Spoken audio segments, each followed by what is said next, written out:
It's a very good evening and welcome to Network. My name is Spumelele Zondi. Now this evening we have information on the South African developed car dash cam. We also went to the Women in Information Technology Conference and have details of what happened there. Our discussion is on the expense of data in Africa. Indra Dilanero from Wits University will be in studio for that one. We are live. Find us on SABC Network on Facebook, Twitter and Instagram. It's newsnetwork@sabc.co.za and email. Let's start with your technology and social media news.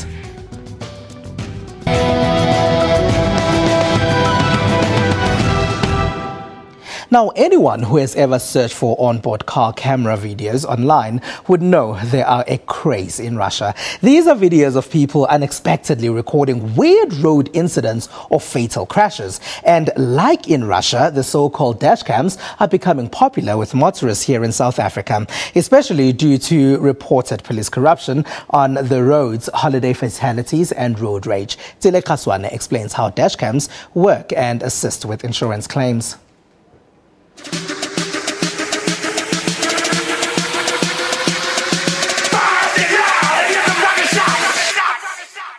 Welcome to Russia, home to some of the most dangerous roads in the world.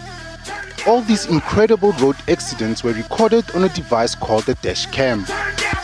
And almost all drivers in Russia have one installed in the front of their cars.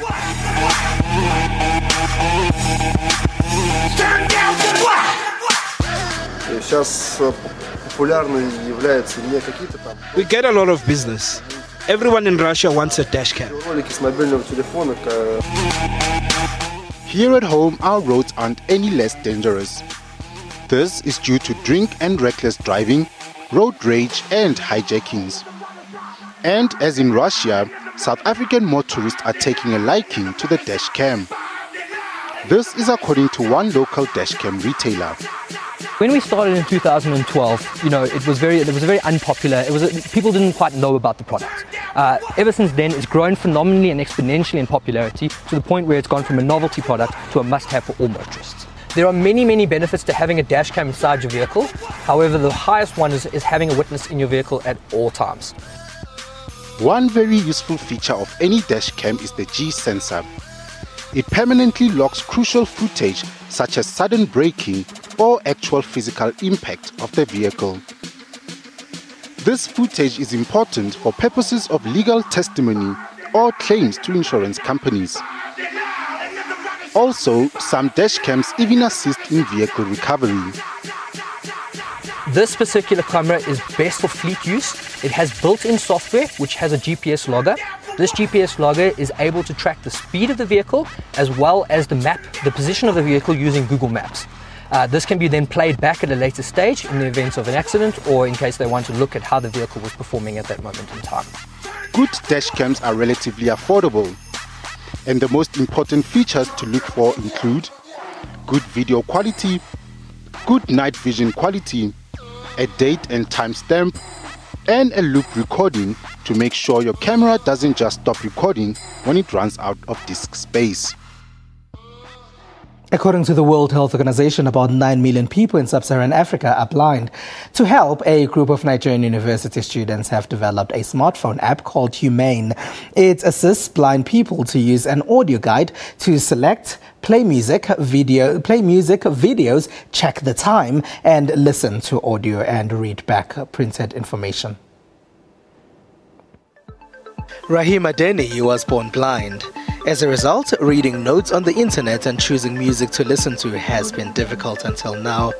That's been made easier with the new Humane app. I've been able to use other products, and I believe if this is actually perfected, it will be a very good one. It will be a very good one. I'm actually very comfortable using these particular products. The Humane app has been developed by 4 Obafemi Awolowo University students in Nigeria's Osun State. Once installed on the phone, the Humane app connects to a controller via Bluetooth for file sharing. So you have the application installed on this phone, and once this controller is on, it connects automatically. And what you just have to do is you use these 2 buttons to go through the list of items you have. You use this to scroll right, then use this to come left. then use this button to select. The students designed the app for the 2014 Microsoft Imagine Cup, a global competition that gives students a chance to present new technology solutions. They received support from the university when designing it. This kind of project actually is an incremental thing. I'm sure the version of the project now is not where the team is headed exactly. It's a process. So I've seen multiple versions as the project has gone on, and at each stage, of course, I've been impressed by the dedication, the tenacity, the creativity of my students. Welcome to Humane. How to use Humane. 1. Use left and right trigger to scroll through options on a page. The controller is still in the prototype phase, and the developers say they're trying to make it less bulky and more user-friendly. The developers are targeting companies that can buy the product and modify it to suit their clients' needs. The computer was once not available to everyone, but today many of us have mobile phones that are our computers. This week's Heritage Month special takes a look at the evolution of the computer.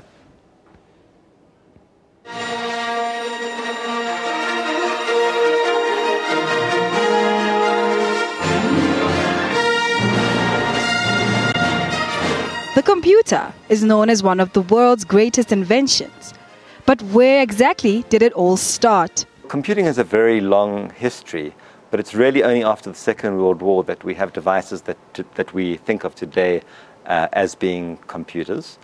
They are products of the military campaigns of the Second World War.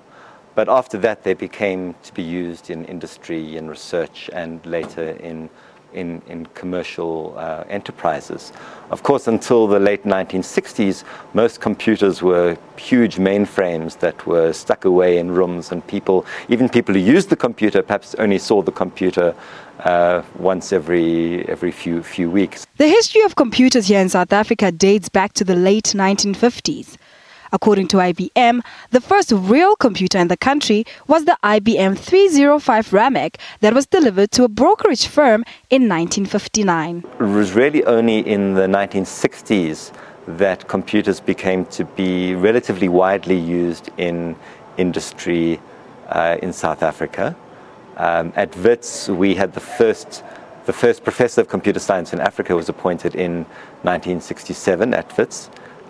Someone called Derek Henderson, who later was Vice Chancellor at Rhodes University. So he was one of the pioneers of computing in South Africa. With time, the computer evolved, and so did its storage capacity. This big machine's memory capability is almost 100 times less than this tiny USB flash drive. Well, I guess dynamite does come in small packages after all. Memory has two forms. There's the permanent storage, the disk storage we have, and then there's the RAM, which is the temporary storage, the working storage.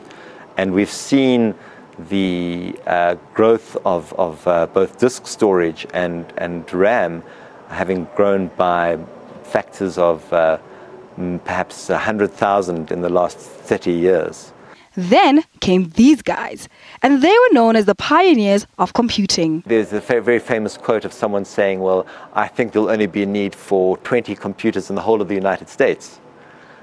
And what people people like Wozniak and Jobs and Bill Gates did was to see that computers were personal devices, that every home would have at least one computer, nowadays probably many computers. So they were pioneers because they changed the way in which ordinary people dealt with computers. Fast forward to 2015, the era of the smartphone, tablet, and the smartwatch. These devices have allowed us to have the world of information at our fingertips. It all began with big machines that had small memory, to small devices handling a world of information. Well, this shows us that possibilities are infinite.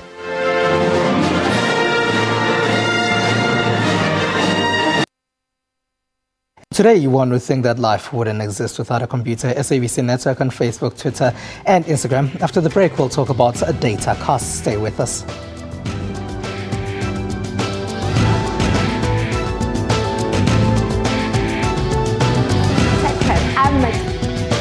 And I am As it is SABC brings to you Rugby World Cup 2015. Let's do this. The road to greatness is not an easy one. It's rough, tough, and full of barriers. And there's only one way to master it. Never, ever stop.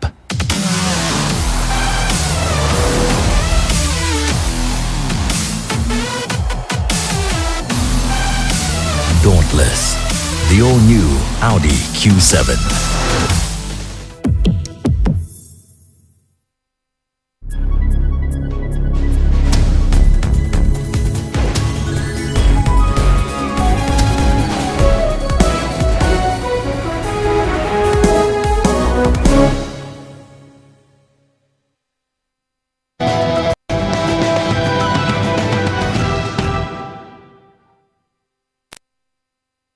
SABC Network on Facebook, Twitter and Instagram. Welcome back. Now let's take a look at what's been happening in the rest of the technology space.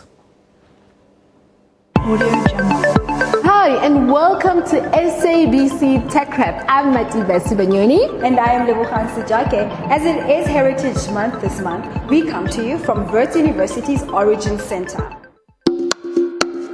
Facebook CEO and founder Mark Zuckerberg this week announced the company is working on an alternative to the like button. It took us a while to get here because, we didn't want to just build a dislike button because, we don't want to turn Facebook into a forum where people are voting up or down on people's posts, right? I mean, that doesn't seem like the kind of community that we want to create. I mean, you don't want to go through the process of sharing some moment that was important to you in your day and then have someone downvote it, right? I mean, that isn't what we're here to build in the world. While some said they would use Facebook more if the button were introduced, others said it would lead to cyberbullying and more negativity on the site.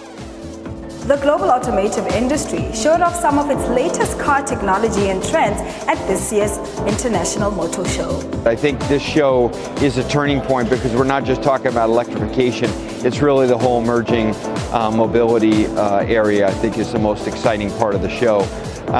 When you get past, the operational issues in the business, perhaps as a generation, we're kind of seeing a shift here where the emerging technologies could really change not only our industry and the revenue pools, but also the economics of electrification.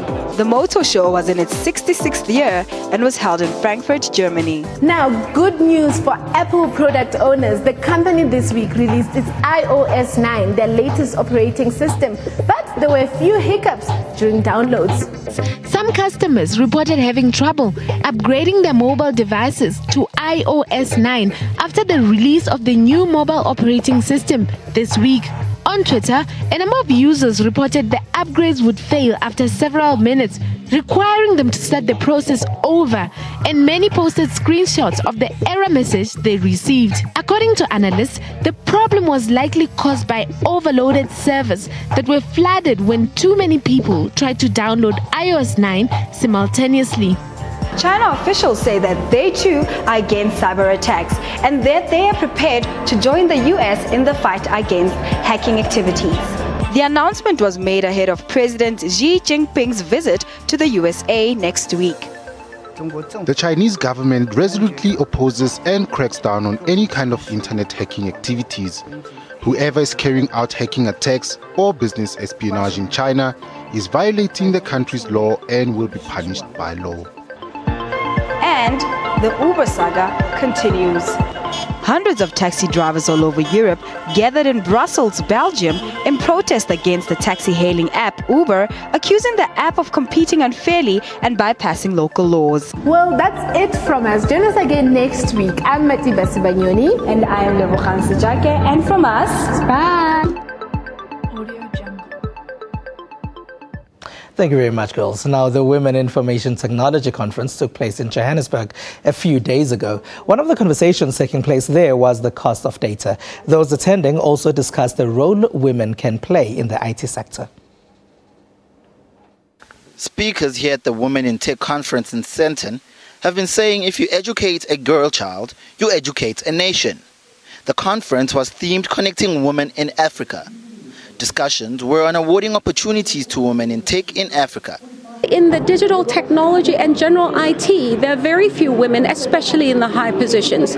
So this wave of digital presents an unprecedented opportunity for women to develop their skills and to also influence the industry with all the different talents that they bring in.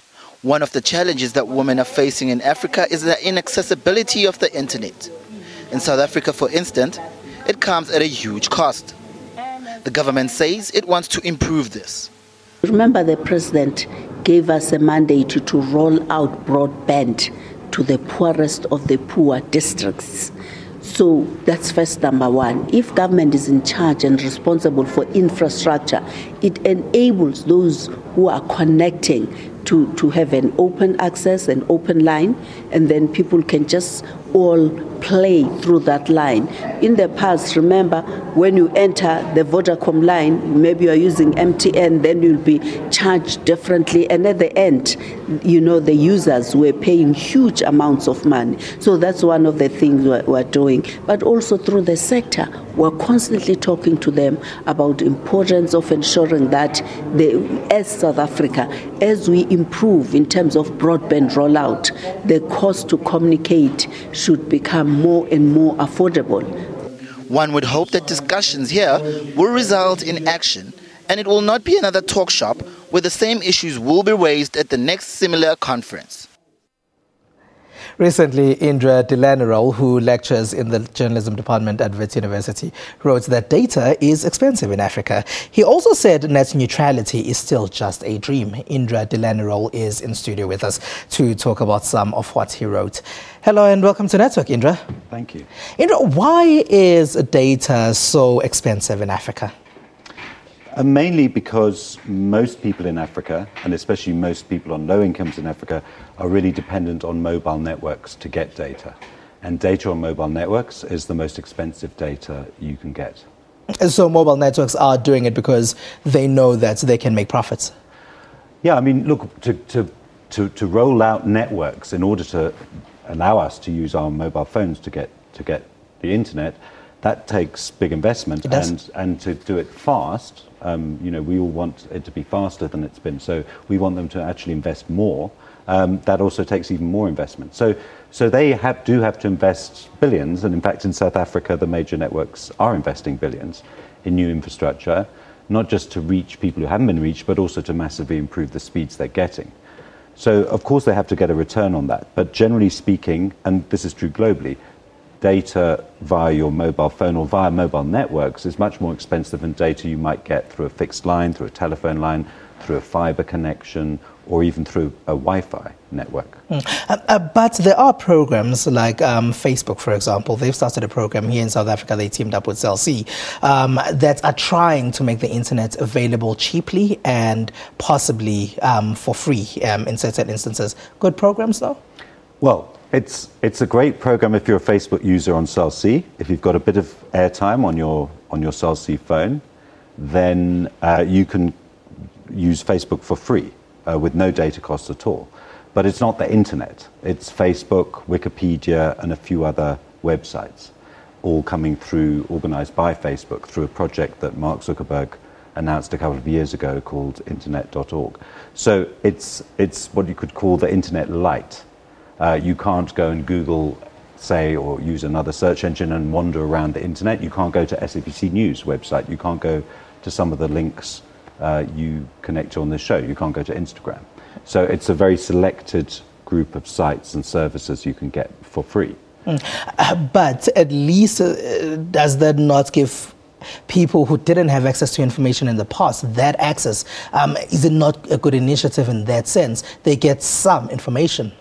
Absolutely. And well, Mark Zuckerberg said when he launched it that he wasn't trying to replace the internet with just Facebook. And he said that his hope was that people who couldn't afford to use data and pay for data would sort of experiment and learn about the internet through getting this service, and then they'll sort of migrate onto the wider internet. But that still leaves us with the problem of the affordability of that wider internet. And that's about data charges and the cost of data. I mean, a gig of data, which if someone watched this program, say, on their mobile phone, off a mobile network, it might be 200, 300 megs. A gig costs around 150 rand in South Africa. That's substantial amounts of money. And when we look at how people watch video, I mean, people like watching video, and they like watching video on the internet, but when we look at how most people are having to do that, they really stay off what we could call rich data on the internet, on mobile networks, because of cost. So it's limiting what people do, and it's limiting how they, in effect, they're kind of rationing their internet use. Let's start with net neutrality. Let's move over there now.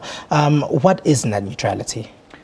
So net neutrality is the idea that essentially all the people who deliver the internet, like the telephone operators, the mobile operators, ISPs, the people you sign contracts with if you have a home connection, all of those people should essentially, and just to simplify it, should treat everything that flows that they deliver, they should treat it the same. They shouldn't choose one provider over another. They shouldn't, for example, give one provider a faster service than another, so that they treat everyone equally. That's essentially the idea. And if you think about it with the telephone system or with the post office, we expect that. We don't expect the post office to go, this comes from SABC, let's put it in the slow lane and deliver it slowly, but we'll deliver the competitor's mail very quickly. So we expect that for any given service they provide, they treat everyone the same, and that's essentially what net neutrality is. So the service you were talking about before, the internet.org service, does, at least many people argue, breaks net neutrality, because you're treating some providers, like Facebook, differently from their competitors. But at the end of the day, they're all businesses, aren't they? They're all businesses, and the internet is a very complex ecosystem of regulation and government on the one hand, and many kinds of private business, phone companies, internet, giants like Facebook and Google, and then all of us who have websites, who want to communicate, who want to tell stories, and we're all in that big system. Quickly, Indra, how would I benefit if I'm sitting in Umlazi, for example, if this net neutrality was ever achieved? I think, it's just one of the problems we have to tackle, and you had the Deputy Minister just on talking about rolling out broadband. So we need affordability, we need more people connected, but we also need to protect the idea that the internet we're connecting to and broadband services are open and free, and that it's not just a few channels and a few sorts of information we get. We want all kinds of information. Indra Delaney from Wits University, thank you very much for being a part of our network tonight. Thank you. All right, thank you. Now, Hlengiwe Lushaba Madlala is a South African artist who specializes in acting and singing. She recently spoke to us about her smartphone and her favorite feature on there. She also has an inspiring message to the youth regarding their use of technological devices this Heritage Month. Hi, my name is Hlengiwe Lushaba Madlala, and I'm a performance maker. I also run a space alongside with Princess Zinzi Mhlongo and Pam Mhlongo, a space called The Platform in Newtown. And I'm an artist. I love what I do, and it's all that I know really, and I've never really done anything else but be in the arts and tell my story as it comes to me and as I wish for it to come to me. I'm very much emotionally attached to my phone because basically my whole life revolves around this. And one thing that I also like about it is that I'm a singer and I also record quite a lot. So it also has a beautiful recording device on it where I can just record and it's clear and I can hear. Even at rehearsal, sometimes when I'm doing music, I record my voices on there, and there's the memo as well where I write my lines. When inspiration comes, I quickly jot these things down on there. For Heritage Month, I'd like to encourage people. If you see inspiration, if you see things, archive it, keep it, so that we're able to tell our story as we want it and as we see it, and not wait for other people to tell our own story. And tonight we take a look at a locally developed hat that doubles up as earphones. This is not just a cap. It has earphones that one can use when listening to music or taking phone calls. It has been created for the love of youngsters wear, or Flyway in short, which is owned by two Durban-based brothers and a friend of theirs. The beanies and a baseball hat are all Bluetooth friendly and can be paired with a cell phone, computer, a tablet, or any iPad. The hats can function up to a distance of 50 meters from the devices. The hats can come in handy for working out, as one can also take phone calls. The wearable devices are truly a cool kid's dream, but more than that is their convenience. The beanies are priced at 299 Rand each, and the baseball hats are priced at 325 Rands each, and are all available online at flyway.com. Here's what some people have been sharing in social media. South Africa lost to Japan in their Rugby World Cup opening match in England on Saturday. Many were using social media to ask how that could have happened. Some have created their versions of satire to make fun of the situation. Others have been sharing their thoughts on the MTN 8 final. Cape Town beats Kaizer Chiefs 1-0 to take the trophy. For much of Sunday, the top trending hashtag was Dear Yusuf. This started after some on Twitter speculated that crime line boss and lead SA activist Yusuf Abramji was an apartheid spy. Some are calling for Abramji to respond. There are others who complained that he is now blocking them on Twitter when they ask.